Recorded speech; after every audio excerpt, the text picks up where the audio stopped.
अब आज की वीडियो में हम देखेंगे function definition and function call. Previous videos में हमने फंक्शन का इंट्रोडक्शन अच्छी तरह से समझा था, फंक्शन का प्रोटोटाइप किस तरह से डिक्लेयर किया जाता है, क्यों डिक्लेयर किया जाता है, ये सारी चीजें हम अच्छी तरह से पढ़ चुके हैं। अब आज हम देखेंगे कि फंक्शन को डिफाइन किस तरह से किया जाएगा और उसको कॉल किस तरह से किया जाएगा।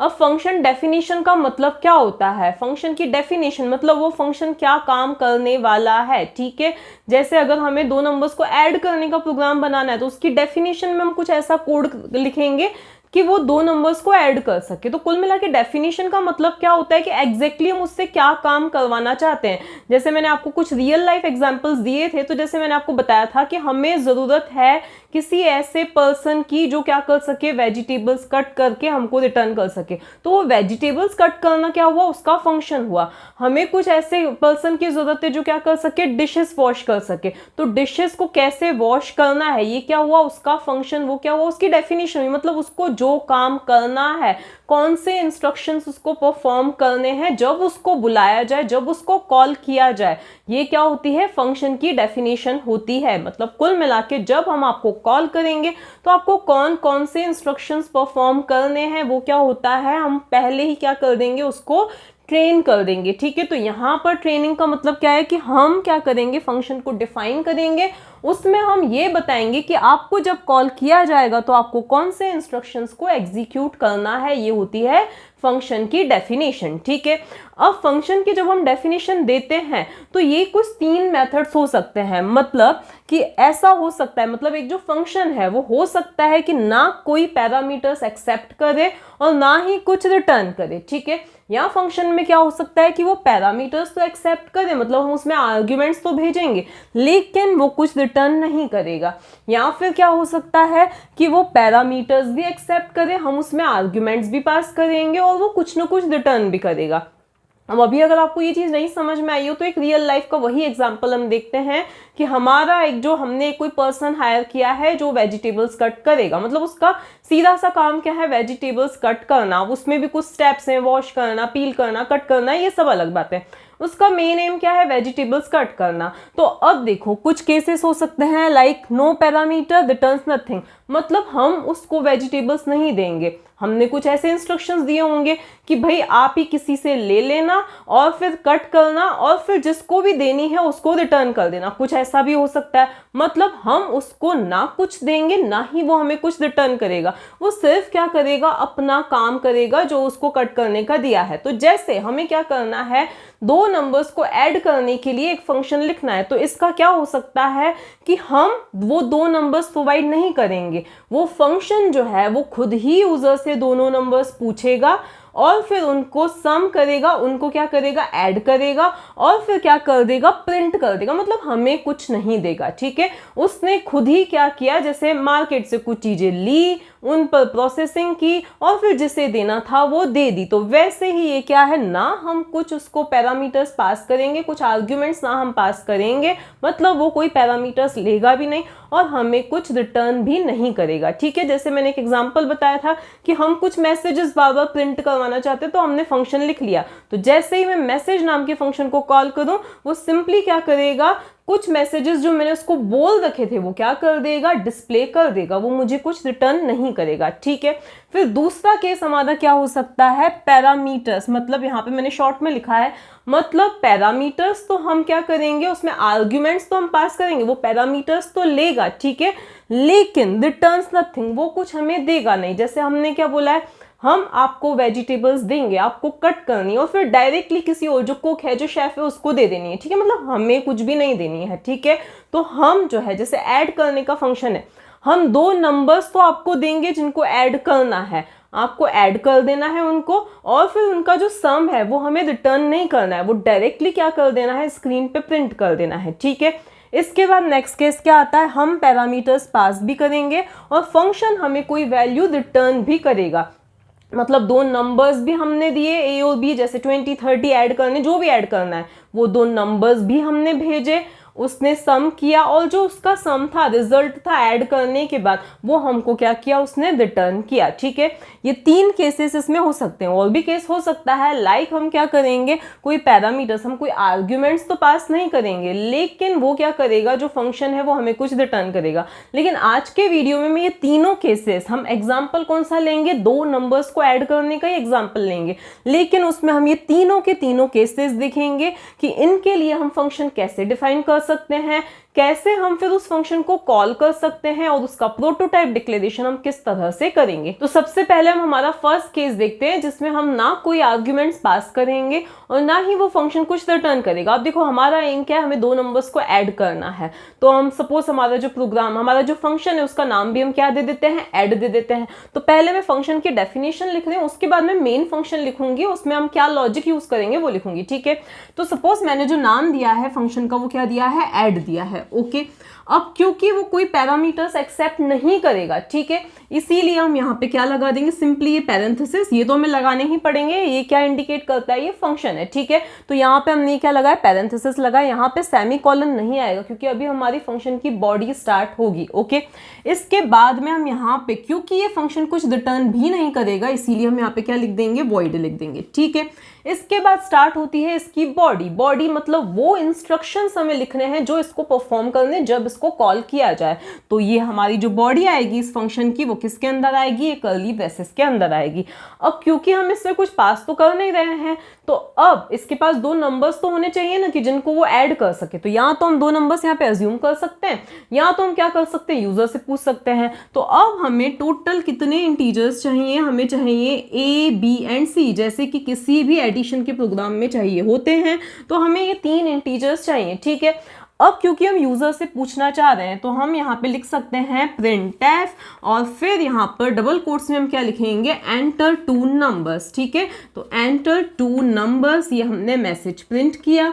और यहाँ पर अब क्योंकि प्रिंट, ये तो सिर्फ मैसेज प्रिंट हुआ है, यूजर जो एंटर करेगा वो स्कैनएफ की हेल्प से क्या होंगे, ए और बी में स्टोर होंगे। तो अब ये प्रिंटएफ और स्कैनएफ तो मैं आपको अच्छी तरह से समझा ही चुकी हूँ। तो अब यहाँ पे हम 2 बार क्या लिखेंगे, %d लिखेंगे। ठीक है, इसके बाद में हम यहाँ पे क्या लिख देंगे, %a %b लिख देंगे। तो इन स्टेटमेंट्स की हेल्प से हमारे पास 2 जो नंबर्स हैं इंटीजर्स, वो आ जाएंगे ए और बी के अंदर जाके स्टोर हो जाएंगे। ओके, इसके बाद में अब हमें क्या करना है, सी के अंदर ए और बी का सम स्टोर करना है, और फिर सी को क्या कर देना है, प्रिंट कर देना है। तो printf, और यहाँ पे हमने क्या कर देना है, सी की वैल्यू प्रिंट कर देनी है। अब मैं यहाँ पे सम इज दिस, ये सब नहीं प्रिंट कर रही हूँ, तो यहाँ पे %d और फिर क्या आ जाएगा, सी प्रिंट हो जाएगा। ओके, तो ये क्या हो गया हमारा फंक्शन का लॉजिक। मतलब अब जब जब इस हम ऐड फंक्शन को कॉल करेंगे, वो यूजर से 2 नंबर्स पूछेगा, उनको ए और बी में स्टोर करेगा, उनको ऐड करके उनका सम क्या कर देगा, प्रिंट कर देगा।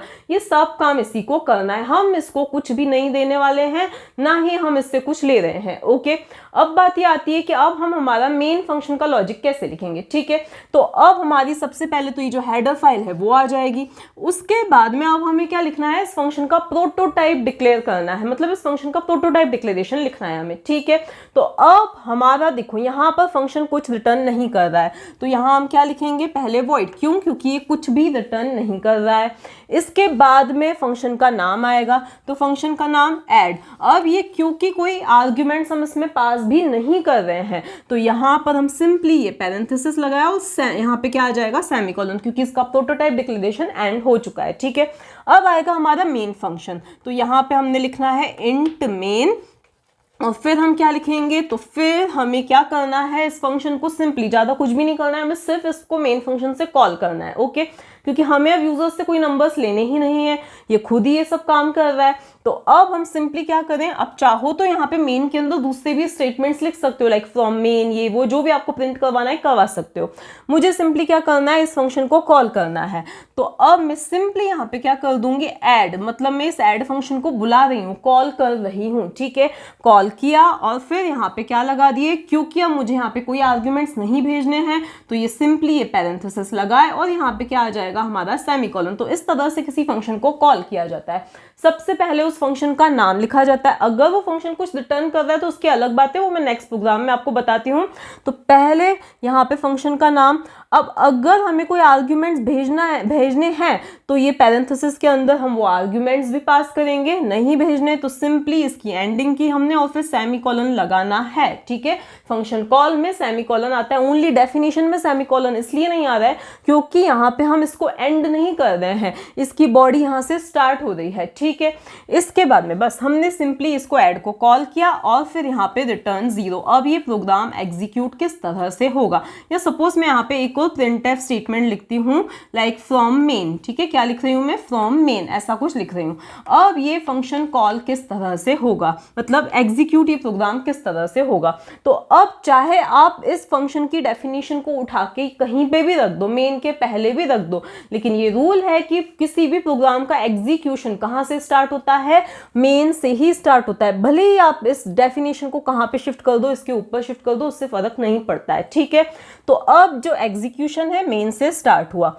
मेन में आते से ही हमने क्या कर दिया है, ऐड को कॉल किया है। क्या किया है, ऐड फंक्शन को कॉल किया है। तो जैसे ही हम किसी फंक्शन को कॉल करते हैं तो जो हमारा कंट्रोल था, जो क्या कर रहा था, स्टेप बाय स्टेप एक एक स्टेटमेंट करके एग्जीक्यूट कर रहा था, वो कहाँ पे जंप हो जाएगा, उस फंक्शन पे जंप हो जाएगा। तो अभी ये किसको कॉल कर रहा था, किसको एग्जीक्यूट कर रहा था, इसको एग्जीक्यूट कर रहा था। जब कंट्रोल किसी पर्टिकुलर स्टेटमेंट को एग्जीक्यूट करता है तो वो क्या करता है, नेक्स्ट स्टेटमेंट के एड्रेस को कहीं पे स्टोर करता है। मैं इसकी ज़्यादा डिटेलिंग नहीं बताऊं क्योंकि मैंने माइक्रो प्रोसेसर के वीडियो में ये सारी चीज़ें अच्छी तरह से समझा दी हैं, ठीक है। तो अब नेक्स्ट लाइन, ये जो नेक्स्ट लाइन है, सपोज इसका एड्रेस है 20, इसका एड्रेस है 21, तो इस नेक्स्ट इंस्ट्रक्शन के एड्रेस को कहाँ पे कर देगा, यहाँ पे स्टैक में स्टोर कर देगा, ठीक है ना। अभी आपको ज्यादा कुछ नहीं ध्यान देना है, अभी कौन सा स्टेटमेंट एग्जीक्यूट हो रहा है, ये वाला एग्जीक्यूट हो रहा है। उसको पता है कि इसको एग्जीक्यूट करने के बाद इसको कहाँ पे आना है, इस नेक्स्ट स्टेटमेंट पे आना है, ठीक है। तो सबसे पहले तो वो कहाँ पे जंप कर जाएगा, ऐड पे जंप कर जाएगा, ठीक है। अब ऐड पे आ गया। ऐड में क्या बोला गया है कि 3 इंटीजर्स डिक्लेयर किए गए हैं, तो A, B एंड C ये 3 इंटीजर्स डिक्लेयर किए गए। उसके बाद क्या होगा, प्रिंट एफ, मतलब प्रिंट एफ स्टेटमेंट है। यहाँ पे क्या है, एंटर 2 नंबर्स। तो हमारी जो आउटपुट स्क्रीन है उस पे आउटपुट में क्या आएगा, एंटर 2 नंबर्स। क्या आएगा आउटपुट में, एंटर 2 नंबर्स आएगा, ओके। उसके बाद में अब ऑब्वियसली आपको बोला गया है 2 नंबर्स एंटर करो, तो आप 2 नंबर्स एंटर करोगे। सपोज आपने 20 और 30 को क्या किया, एंटर किया, ठीक है। तो वो 20 और 30 कहाँ जाके स्टोर होंगे, ए के एड्रेस पर 20 स्टोर होगा, बी के एड्रेस पर 30 स्टोर हो जाएगा, ओके। उसके बाद c is equals to a plus B, तो c के अंदर क्या आ जाएगा, a plus B that is 50, c के अंदर क्या आ जाएगा, 50 आ जाएगा। और फिर आप क्या कर रहे हो, c को प्रिंट कर रहे हो, तो आउटपुट स्क्रीन पर अब क्या आ जाएगा, c प्रिंट हो जाएगा, दैट इज 50 प्रिंट हो जाएगा, ओके। ये हो गया कंप्लीट। इसके बाद में यहाँ पे क्या है, ये एंडिंग, मतलब इस बॉडी, इस फंक्शन की बॉडी क्या हो रही है, एंड हो रही है। एंड हो रही तो अभी यहाँ पे बैठ के हमारा कंट्रोल क्या करेगा, नहीं, अब वो कहाँ पे जाएगा, जहां से वो आया था।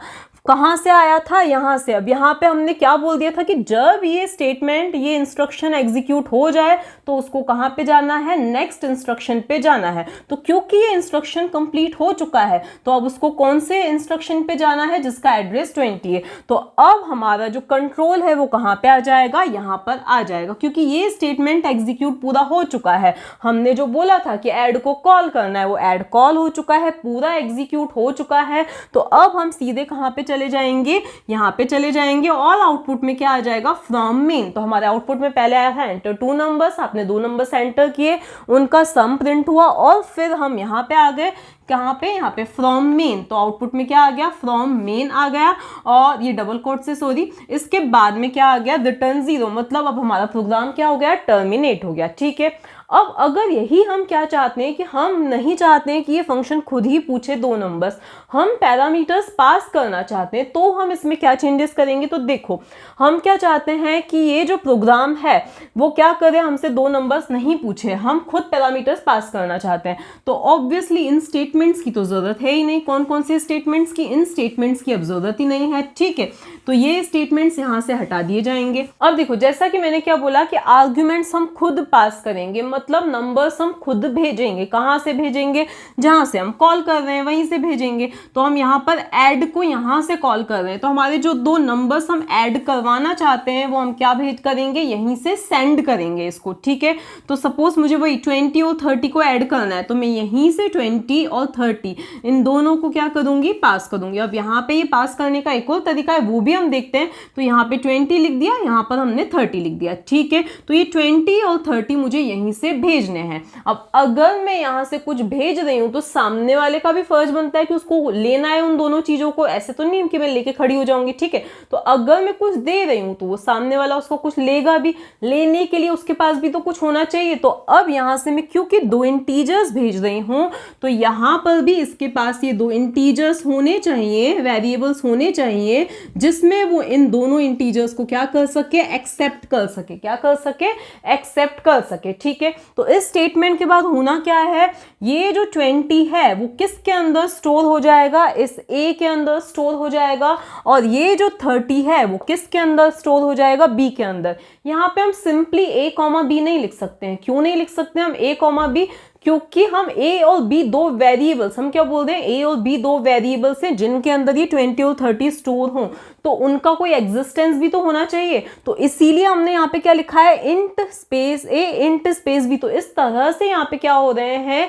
ये वेरिएबल्स यहाँ पे नए सिरे से क्या हो रहे हैं? डिक्लेयर हो रहे हैं, जिनका स्कोप कहाँ तक रहेगा? सिर्फ इस ऐड फंक्शन के लिए ही रहेगा। अब ये actual parameters, formal parameters, local, global, ये सारे कॉन्सेप्ट्स हम नेक्स्ट वीडियो में क्लियर करेंगे। अभी आपको क्या समझना है कि क्योंकि हम ये 20 और 30 कहीं पे स्टोर करना चाहते हैं, इसीलिए हमें क्या है? इन वेरिएबल्स, कुछ वेरिएबल्स की जरूरत है। कितने वेरिएबल्स की जरूरत है? हम यहाँ से 2 भेज रहे हैं तो यहाँ पे भी कितने होने चाहिए? 2 ही होने चाहिए।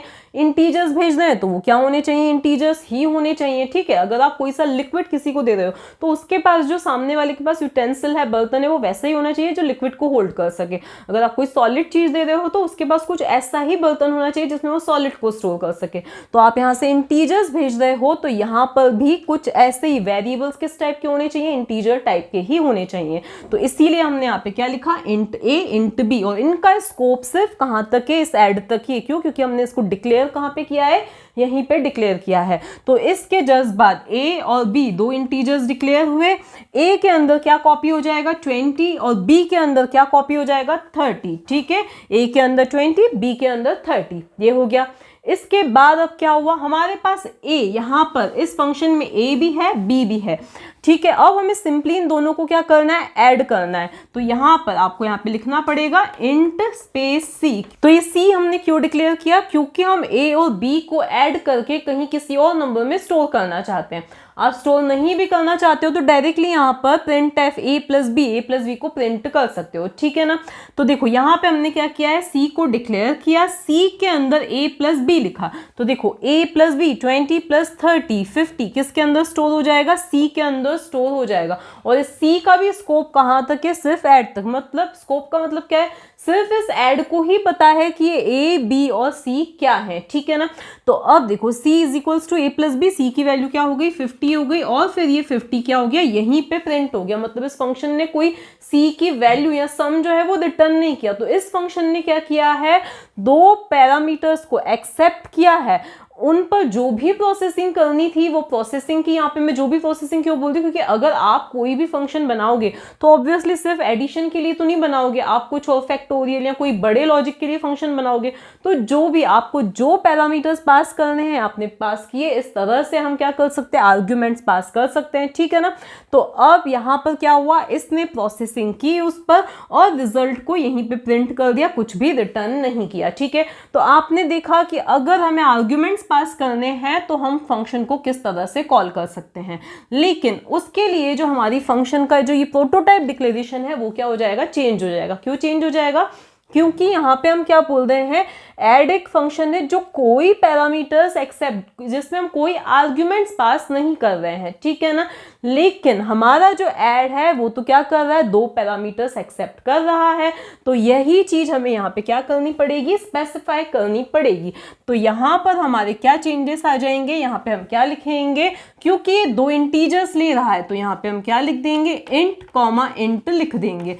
क्या बता रहे हैं हम कि ये जो ऐड फंक्शन है 2 इंटीजर्स एक्सेप्ट करेगा और कुछ भी रिटर्न नहीं करेगा। प्रोटोटाइप डिक्लेरेशन क्या होता है, प्रीवियस वीडियो में मैंने अच्छी तरह से आपको बता दिया था कि यहाँ पे हम चाहे तो a कॉमा बी, मतलब int a comma int B, int x comma int y भी दे सकते हैं, ठीक है। तो ये हुआ प्रोटोटाइप डिक्लेरेशन, ठीक है। अब अगर हम क्या चाहते हैं, देखो यहाँ पे मैंने डायरेक्टली इंटीजर्स को सेंड कर दिया, 20 और 30 वैल्यूज को सेंड कर दिया है, ठीक है, जो कि कॉन्स्टेंट से। अगर आप चाहो कि पहले आप यूजर से पूछना चाहते हो नंबर्स, फिर आप वही वैल्यूज यहाँ पे पास करना चाहते हो, तो आपको सिंपली यहाँ पे भी क्या करना पड़ेगा, इंटीजर्स को यहाँ पे डिक्लेयर करना पड़ेगा। फिर यूजर से पूछना है, मैं प्रिंटफ स्टेटमेंट नहीं लिख रही हूँ, सीधे स्कैनफ लिखा मैंने, %d ये लिखा मैंने, और यहाँ क्या कर दिया, m%a कॉमा m%b लिख दिया, ठीक है। तो अब यहाँ पर क्या हुआ, सबसे पहले a और b यहाँ पर डिक्लेयर हुए, तो a और b को मेमोरी एलोकेट होगी। लेकिन इसके जो ये जो a और b है उनका स्कोप सिर्फ कहाँ तक है, मेन तक ही है। मेन के बाहर किसी को नहीं पता कि a और b क्या है, ठीक है, क्योंकि हमने डिक्लेयर यहाँ पे किया है, ग्लोबली डिक्लेयर नहीं किया है। तो अब ए के अंदर अब स्कैनफ है, मतलब आपसे वो कुछ पूछ रहा है, तो आपको 2 वैल्यूज एंटर करनी है। जो भी वैल्यूज आपने एंटर की वो ए और बी के एड्रेस पे जाके स्टोर हो गई, ठीक है। अब आपने यहाँ पे डायरेक्टली 20 और 30 नहीं लिख के यहाँ पे क्या लिखना है, a कॉमा बी लिखना है। क्या लिखना है, a कॉमा बी लिखना है, a की वैल्यू। अब आपको लगेगा यहाँ पर भी a और यहाँ पर भी a, तो कोई प्रॉब्लम नहीं है। आप चाहो यहाँ पे इंट x कॉमा वाई भी लिख सकते हो और यहाँ से x कॉमा वाई भी भेज सकते हो। ये सारी चीजें हम नेक्स्ट वीडियो में देखेंगे, ठीक है।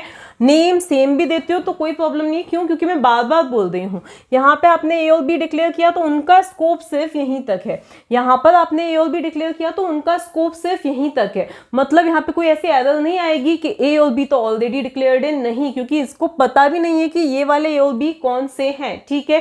तो अब यहाँ से आपने जब लिखा, यहाँ पे जब आपने लिखा ऐड ए कॉमा बी, मतलब ए की जो भी वैल्यू है 40 वो यहाँ पे आ जाएगी, बी की जो भी वैल्यू है वो 50, मतलब रन टाइम ये चेंजेस हो जाएंगे और 40 और 50 यहाँ से पास होके इसके ए और बी में क्या आ जाएगा, 40 और 50 आ जाएगा।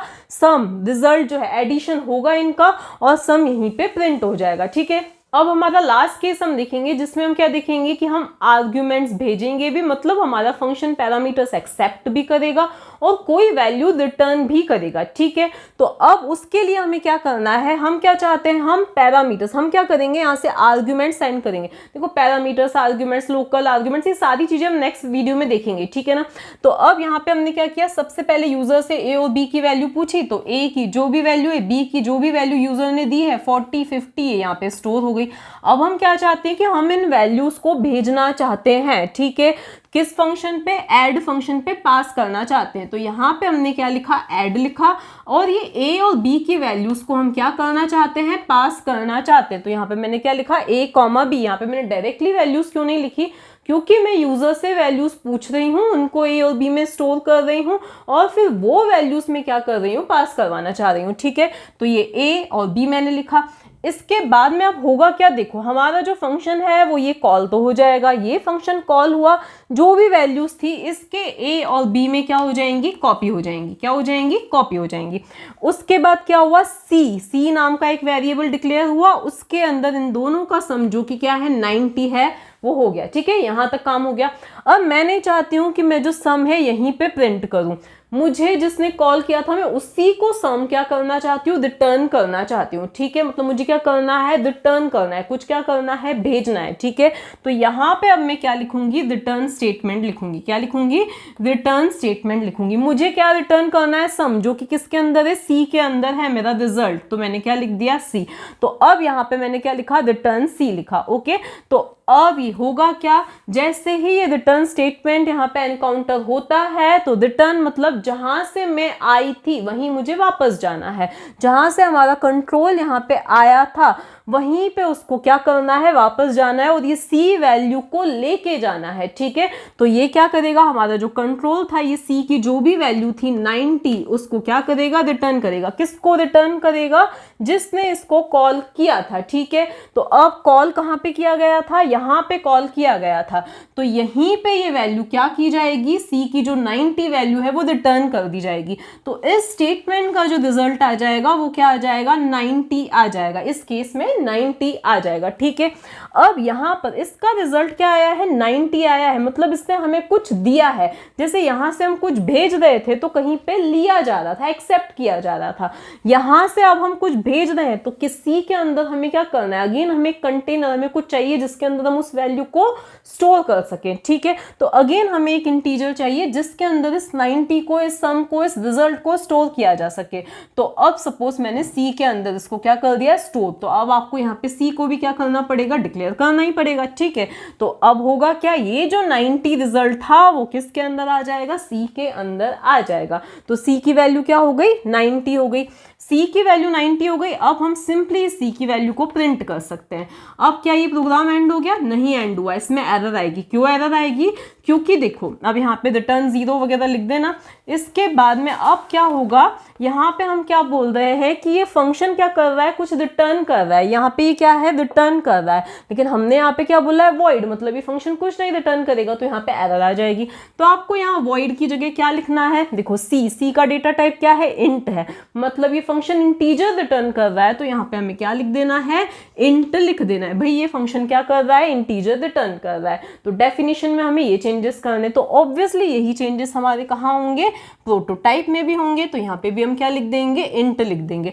मतलब ऐड एक ऐसा फंक्शन है जो दो इंटीजर्स लेगा, उनको प्रोसेस करके एक इंटीजर क्या कर देगा, रिटर्न कर देगा, ठीक है। तो आपको चेंजेस यहाँ पे क्या करने थे, क्योंकि ये कुछ रिटर्न कर रहा है तो हमें किसी के अंदर, कोई अगर आपको कुछ दे रहा है तो आपको किसी के अंदर लेना भी है। ये एक इंटीजर रिटर्न कर रहा है तो हम उसको एक इंटीजर के अंदर ही क्या करेंगे, स्टोर करेंगे। तो C के अंदर हमारी वैल्यू आ चुकी है, तो C को हम प्रिंट कर सकते हैं।